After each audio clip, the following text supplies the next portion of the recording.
ಎಲ್ರಿಗೂ ನಮಸ್ಕಾರ. ನಾವಿವತ್ತು ಚಂದ್ರಗುತ್ತಿ ಹೋಗ್ತಾ ಇದ್ದೀವಿ. ಚಂದ್ರಗುತ್ತಿ ಇದು ಶಿವಮೊಗ್ಗ ಡಿಸ್ಟಿಕ್ಕು ಸೊರಬ ತಾಲೂಕಲ್ಲಿದೆ. ಚಂದ್ರಗುತ್ತಿ ನಮ್ಮ ಮನೆ ದೇವರು. ನಾವು ಚಂದ್ರಗುತ್ತಿಗೆ ವರ್ಷಕ್ಕೆ 2 ಸಲ ಬರ್ತೀವಿ, ಒಂದು ಜಾತ್ರೆಗೆ, ಇನ್ನೊಂದು ದಸರಾಕ್ಕೆ. ಇದು ಮೆಟ್ಲು, ಅಮ್ಮ ಬೆಟ್ಟದ ಮೇಲ್ಗಡೆ ಇರೋದು ತಾಯಿಯದು. ಮೆಟ್ಲು ಹತ್ಕೊಂಡು ದೇವಸ್ಥಾನಕ್ಕೆ ಹೋಗಬೇಕು. ನಾವು ಫಸ್ಟು ಮೆಟ್ಲಿಗೆ ಪೂಜೆ ಮಾಡಿ ಆಮೇಲೆ ಮೆಟ್ಲು ಹತ್ಕೊಂಡು ದೇವಸ್ಥಾನಕ್ಕೆ ಹೋಗ್ತೀವಿ. ಮೆಟ್ಲು ಹತ್ತೋದಂತೂ ತುಂಬ ಚೆನ್ನಾಗಿರುತ್ತೆ, ಆ ಎಕ್ಸ್ಪೀರಿಯೆನ್ಸ್ ತುಂಬ ಚೆನ್ನಾಗಿರುತ್ತೆ. ನಾವು ಚಿಕ್ಕ ವಯಸ್ಸಿಂದನೂ ಈ ದೇವಸ್ಥಾನಕ್ಕೆ ಬರ್ತಾಯಿದ್ದೀವಿ. ಆಮೇಲೆ ಈ ದೇವಸ್ಥಾನದಲ್ಲಿ ತುಂಬ ದೇವ್ರುಗಳಿದ್ದಾವೆ. ಅದರಲ್ಲಿ ಮೊದಲೇ ಬರೋ ದೇವರು ಕಾಲಭೈರವೇಶ್ವರನ ದೇವಸ್ಥಾನಕ್ಕೆ ಫಸ್ಟ್ ಬಂದು ಅಲ್ಲಿ ಪೂಜೆ ಮಾಡಿಕೊಂಡು ಅಲ್ಲಿ ಮಂಗಳಾರತಿ ಎಲ್ಲ ಮಾಡಿಸಿ, ಹಣ್ಣುಕಾಯಿ ಮಾಡಿಸಿ, ಪೂಜೆ ಎಲ್ಲ ಮಾಡಾದ್ಮೇಲೆ ಆಮೇಲೆ ಬೆಟ್ಟದ ಮೇಲ್ಗಡೆ ತಾಯಿಗೆ ಹೋಗ್ತೀವಿ ನಾವು. ಕಾಲಭೈರವೇಶ್ವರನ ದೇವಸ್ಥಾನದಲ್ಲಿ ಒಂದು ಲಿಂಗನೂ ಇದೆ, ಆ ಲಿಂಗಕ್ಕೂ ಪೂಜೆ ಮಾಡ್ತಾರೆ.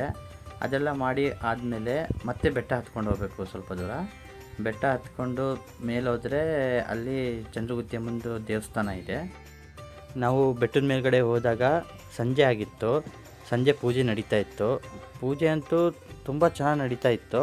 ಆಮೇಲೆ ಆ ದೇವರಿಗೆ ಪೂಜೆ ಮಾಡೋ ರೀತಿ ವಿಧಾನಗಳೆಲ್ಲ ತುಂಬ ಡಿಫ್ರೆಂಟಾಗಿರುತ್ತೆ. ಅದನ್ನು ಕಣ್ಣಾರೆ ನೋಡಿದ್ರೇ ಗೊತ್ತಾಗೋದು. ನಾವು ಸಂಜೆದು ಲಾಸ್ಟ್ ಮಹಾಮಂಗಳಾರತಿ ಆಗೋ ಟೈಮಿಗೆ ನಾವು ಹೋಗಿದ್ದು. ನಾವು ಹೋದಾಗ ಮಹಾಮಂಗಳಾರತಿ ನಡೀತಾ ಇತ್ತು. ಆಮೇಲೆ ನಾವು ಅಲ್ಲಿ ಹೋಗಿ ತಾಯಿ ದರ್ಶನ ಮಾಡಿಕೊಂಡು ಆಮೇಲೆ ವಾಪಸ್ ಹೊರಗಡೆ ಬಂದ್ವಿ. ಹೊರಗಡೆ ಬಂದರೆ ದೇವಸ್ಥಾನದ ಎದುರುಗಡೆ ಪರಶುರಾಮಂದೊಂದು ದೇವಸ್ಥಾನ ಇದೆ. ಪರಶುರಾಮನ ದೇವಸ್ಥಾನಕ್ಕೂ ಅಲ್ಲಿ ಹೋಗಿ ಪೂಜೆ ಮಾಡಿ, ಅಲ್ಲಿಂದ ಬಂದು ಮಾತಂಗಿ ದೇವಸ್ಥಾನ ಇದೆ, ಮಾತಂಗಿಗೆ ಹೋಗಿ ಅಲ್ಲೂ ಪೂಜೆ ಮಾಡಿ ಎಲ್ಲ ಮುಗಿಸೋಷ್ಟರಲ್ಲಿ ಒಂದು 7 ಗಂಟೆ ಆಗಿತ್ತು. 7 ಗಂಟೆಗೆ ಬೆಟ್ಟದ ಮೇಲ್ಗಡೆಯಿಂದ ಕೆಳಗಡೆ ನೋಡೋಕ್ಕೆ ತುಂಬ ಚೆನ್ನಾಗಿ ಕಾಣಿಸ್ತಾ ಇತ್ತು. ಆಮೇಲೆ ತುಂಬ ಲೈಟಿಂಗ್ಸ್ ಅರೇಂಜ್ಮೆಂಟ್ ಮಾಡಿದರು. ಇದು ಮುಜರಾಯಿ ಇಲಾಖೆ ಸೇರಿರೋದ್ರಿಂದ ಮುಜರಾಯಿ ಇಲಾಖೆಯವರೇ ಈ ನವರಾತ್ರಿ ಉತ್ಸವನ ಅದ್ಧೂರಿಯಾಗಿ ನಡೆಸ್ಕೊಡ್ತಾರೆ. ಆಮೇಲೆ ನಾವು ಸಂಜೆ ಒಂದು 7 ಗಂಟೆ ಆಗಿತ್ತು. ಹಾಗಾಗಿ ಬೆಟ್ಟದಿಂದ ಕೆಳಗಿಳಿಯೋದು ತುಂಬ ಕಷ್ಟ ಆಯಿತು. ಅದರಲ್ಲೂ ಮಕ್ಕಳೆಲ್ಲ ಇದ್ದರು. ಆ ಮಕ್ಕಳನ್ನೆಲ್ಲ ತೊಗೊಂಡು ನಾವು ಬೆಟ್ಟದಿಂದ ಕೆಳಗಿಳಿಯೋದು ತುಂಬ ಕಷ್ಟ ಆಯಿತು. ಬೆಟ್ಟದ ಕೆಳಗಡೆ ಶೂಲದ ಬೀರಪ್ಪನ ದೇವಸ್ಥಾನ ಇದೆ, ಆ ದೇವಸ್ಥಾನ ಕ್ಲೋಸ್ ಆಗಿಬಿಟ್ಟಿತ್ತು. ನಾವೇ ಕೆಳಗಡೆ ಹಾಗೆ ಪೂಜೆ ಎಲ್ಲ ಮಾಡಿಕೊಂಡು ಅಲ್ಲೇ ದೇವ್ರಿಗೆ ನಮಸ್ಕಾರ ಮಾಡಿ ಅಲ್ಲಿಂದ ಹೊರಟ್ವಿ. ಆದರೆ ಬೆಟ್ಟದ ಕೆಳಗಡೆಯಿಂದ ಬೆಟ್ಟದ ಮೇಲ್ಗಡೆ ಲೈಟಿಂಗ್ ಅರೇಂಜ್ಮೆಂಟ್ ಮಾಡಿರೋದು ತುಂಬ ಚೆನ್ನಾಗಿ ಕಾಣಿಸ್ತಾ ಇತ್ತು.